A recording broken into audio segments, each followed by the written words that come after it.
Kita belajar apa yang perlu supaya terjadi tanda-tanda mujizat dalam pelayanan kita.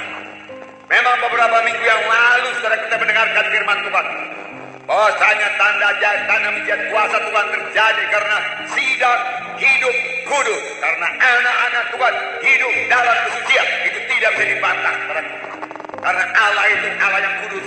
Roh kudus adalah roh yang kudus, roh yang suci, yang hanya memakai orang-orang yang suci hatinya, yang meninggalkan semua dosa, yang motifnya benar mengasihi jiwa-jiwa. Tuhan memakai dia dan mengurapi, dan kuasa Tuhan akan turun. Kita membaca waktu sidang pertama, di mana Ananias dan Safira menipu. Itu dosanya yang pertama. Dosanya bukan karena dia menjual tanah, bukan. Dosanya bukan karena dia punya tanah, punya uang, bukan. Mengapa Ananias dan Safira dihukum mati? Karena dia berdusta. Dia memberikan kesan yang lain daripada keadaan yang sesungguhnya untuk meninggikan namanya. Sebenarnya saudaraku, akar kejahatannya itu kesombongan yang mau dipuji. Karena Barnabas telah menjual tanahnya dan mendapat pujian, dia juga mau dipuji orang sebagaimana Barnabas. Tetapi dia saudaraku tidak mau mengorbankan seluruhnya. Bukan karena dia memberi separuh daripada hasil penjualan itu, saudara, dia dihukum mati, tidak. Dia bisa saja memberikan separuh atau sepersepuluh saja pun cukup. Dan dia berkata kepada rasul, ini persepuluhanku, ini aku berikan separuh, baru lagi masih membutuhkan. Tidak ada dosa dalam keadaan demikian.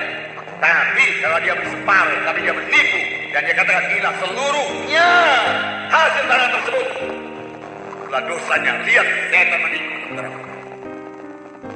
Setan menipu melalui dosa, melalui uang. Akibatnya saudara, hukuman mati berlaku atas mereka berdua suami istri. Biarlah kita berkata iya di atas yang iya, amin, dan tidak di atas yang tidak, amin. Ya, tinggalkan semua dusta. Jangan kamu berbohong lagi. Berkatalah benar, firman Tuhan berkata, amin. Dan kalau kita menceritakan sesuatu keadaan, ceritakan dengan sebenar-benarnya, supaya orang mengerti bagaimana keadaan sebenarnya. Jangan keadaan yang lain kita ceritakan untuk membesarkan diri kita, meninggikan diri kita. Cerita yang benar, cerita yang lurus, diberkati Tuhan, amin. Ya, ini akan mengubahkan diri saudara. Di sini kita melihat pelayanan Filipus yang berkemenangan lagi. Setelah terjadi kebangunan rohani di Samaria, banyak orang selamatkan, setan-setan diusir, tandanya tanda mujizat.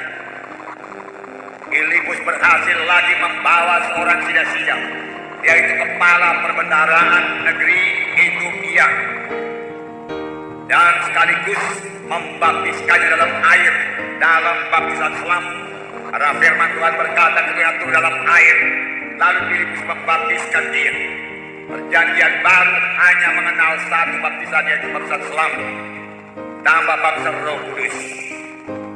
Di manakah kunci daripada keberhasilan Filipus ini? Perlu kita miliki. Di samping yang sudah kita miliki karena sudah kita dengarkan daripada firman Tuhan 2 minggu yang lalu, yaitu kita harus kudus supaya kuasa Tuhan dinyatakan. Kali kita lihat lagi, yang pertama yaitu Filipus memiliki persekutuan yang indah dengan Tuhan, sehingga Filipus mendengar suara Tuhan. Filipus memiliki persekutuan yang intim dengan Tuhan, persekutuan, relationship, hingga dia bisa berfellowship, bersekutu dengan Tuhan. Filipus jelas mendengarkan suara Tuhan. Kalau saudara pelajari perjanjian lama, saudara akan melihat bahwa saya semua nabi-nabi yang dipilih Tuhan mendengarkan suara Tuhan dan mengetahui maksud Tuhan. Mereka selalu berkata, dengarlah, demikianlah firman Tuhan. Jelas dia terima berita daripada Tuhan. Di manakah berita itu sekarang? Apakah Tuhan sudah berhenti berfirman? Saya percaya penuh Tuhan kita, Tuhan yang senantiasa berfirman. Dia Tuhan yang mengajarkan banyak perkara. Walaupun sudah ada Alkitab yang mau membukakan lagi rahasia-rahasia firman-Nya kepada kita, memberikan petunjuk-petunjuk kepada kita, kemana kita harus menginjil, bagaimana kita harus menginjil, apa yang harus kita perbuat. Roh Tuhan tetap berbicara. Milikilah persekutuan yang intim dengan Tuhan. Rindulah akan persekutuan yang intim dengan Tuhan. Amin, saudara. Rindukan persekutuan yang intim. Dalam berdoa kita perlu mendengarkan suara Tuhan. Bukan kita saja yang terus-menerus berkata-kata kepada Tuhan. Mari kita diam sebentar, dengarkan suara Tuhan dalam doa kita. Tuhan akan bicara. Buangkan semua pikiran daging, pikiran duniawi.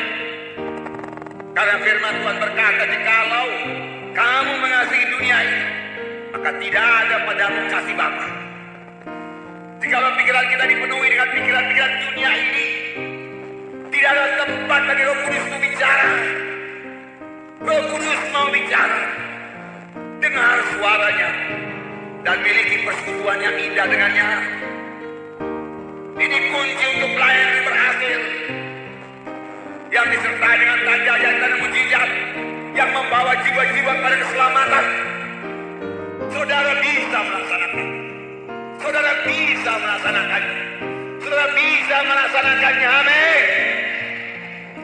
Saudara bisa bersekutu dengan Tuhan. Amin. Saudara bisa mendengarkan suara Tuhan. Amin. Katakan amin.